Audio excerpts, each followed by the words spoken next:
2 days after she had taken my children, and after making many attempts, including phone calls, to find them, I went to the local police station to file a missing persons report. After giving the police my details, I was being escorted to a holding cell. I didn't realise that the courts had placed an apprehended domestic violence order against me after police had requested for an ADVO against me, without even listening to my side of the story. What a joke. In a world where we have touchscreen mobile phones, digital television, and after nearly half a century of landing on the moon, my side of the story was not heard. The ADVO was implemented right away. I have never been charged in my life. While being escorted downstairs to the holding cell, a female police officer said to me these exact words, quote, "You're not going to arc up on me, are ya?" Unquote. I didn't even know what she meant at the time. During the 6 hours in the holding cell, I urged the police officer to watch the video that I filmed. He was shocked. I was interviewed and explained to them exactly how she had caused herself harm and injuries. I did not get charged. I was extremely traumatized, but now I can see much more clearly. There were too many injustices in such a small event. For example, although I didn't get charged and the police watched the video that I recorded, which is also timestamped, proving the time and the false allegations and what really had occurred as shown in the video, why don't the police make any mention of my children witnessing everything that occurred and how my children were screaming out of horror? Why did the police mention that she kicked and punched me and that she was acting erratically, yet not charge her for assaulting me for those offences? Right in front of my children, where is their duty of care? If it was a man that kicked and punched a woman, then he would be fed to the dogs. Is it because I'm a man and I can look after myself? Misandry from the moment I walked into the police station from, quote, "You're not going to arc up on me, are ya?" Unquote, to being thrown in a 1x2 metre box for 6 hours and then leaving without any justice at all. But what is and what was misandry? I didn't even know that such a thing existed. It was just normal. I have never seen my children since. 2 months later, the mother of my children has made false allegations of child sexual molestation. Yes, 2 months later, when she realised that I was going to fight for my children and try to make them safe away from her, she dropped the nuclear bomb.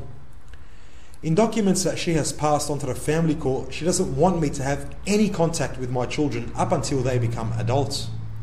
An investigation was carried out on the allegations that were made, and it has come back as unsubstantiated. Nobody bothered to call me.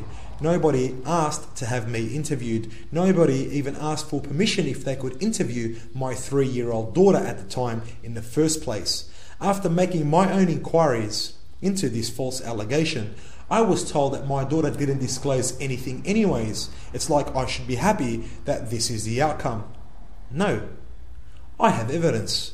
The whole allegation is a leading conversation between a mother and her 3-year-old daughter. Some of the most blatant, in-your-face coaching of a 3-year-old is jumping off the paper and into your face. I should be happy. I was told that many mothers lie about these allegations, but there is a fear that if mothers that lied were charged, then other mothers would be afraid to come forward. I was even politely asked directly to my face that I should just let it go. Just let it go.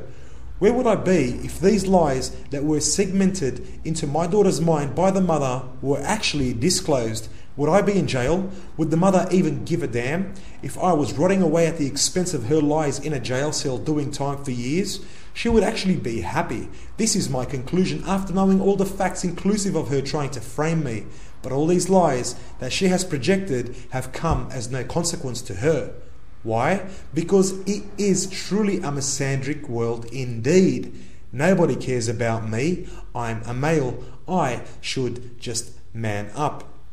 I haven't seen my children for nearly a year now. I have not even heard their voices. I can only pray and assume that they are alive. I have lost over 20 kilograms since my children were taken away from me against my will and wishes and their will and wishes.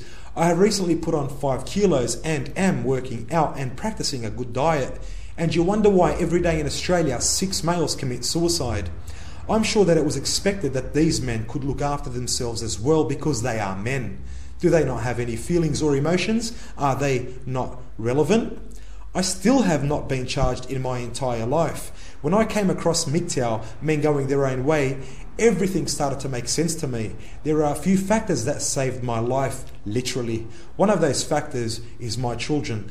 I love my children so much that I knew that I had to keep pushing and fighting to stay strong and even stay alive. But MGTOW gave me the tools to do that. MGTOW gave me the resilience, the strength, the respect for my own self that I never gave myself.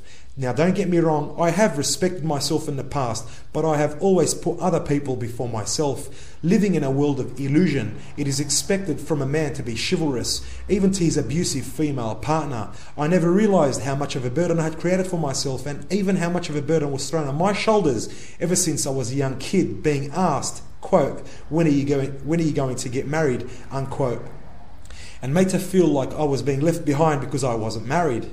But being left behind from what? Females that are aggressive, self-entitled, grandiose, princess syndrome, and fake all the way through without the slightest shred of empathy, even at times enjoying seeing you hurt and suffer?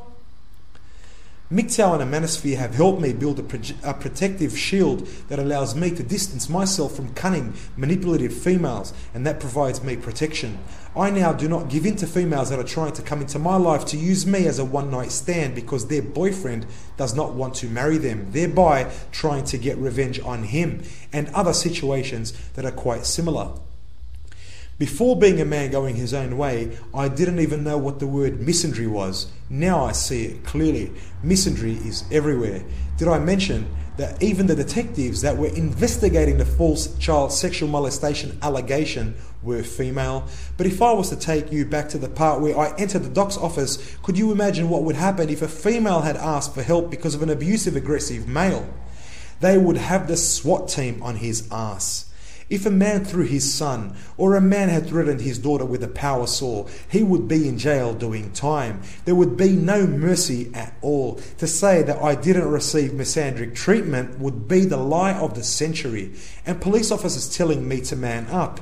Wow, I'm there asking you for help and you abuse me and cause indirect abuse towards my children. That's just great. More misandry. And as for that lady police officer who was waiting to escort me downstairs into that cell that I sat in for 6 hours, she had some nerve to tell me the exact words of, "You're not going to arc up on me, are ya?" Stereotyping me and throwing me in a box before knowing any of the facts. I'm sure that being told a one-sided story that came from a female was enough for her. What kind of people are running our departments? Where are we headed? MGTOW has helped me become a man. Yes, I have given you the bulk of how I arrived at MGTOW, but there is a lot more to it than just arriving to the station.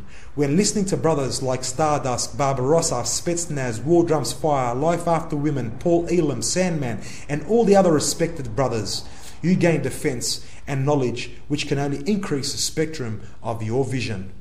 The more research I did into men going their own way, the more direction I had. MGTOW has only empowered me and taken away my fears that I used to have for the system. In my wildest dreams and scariest nightmares, I never expected that I would end up punished for being a man. I thought I would get help and even assistance, if not for me, well, at least for me as a father, trying to look out for my children. But that did not happen. You have to understand what I'm trying to say here. A father has incriminating evidence of extreme abuse towards his children and towards himself. But not only do the workers in the government departments not help him, they actually work against him. They ignore his plea of requesting them to listen to the evidence after he has explained the severity of what is in the recordings. And they also give her the green light to smoke illicit drugs, which cause his situation to become worse. This is a total breach of duty of care. I have now presented to you my journey as to how I became a MGTOW. My journey to MGTOW, in combination with the love that I have for my children, saved my life.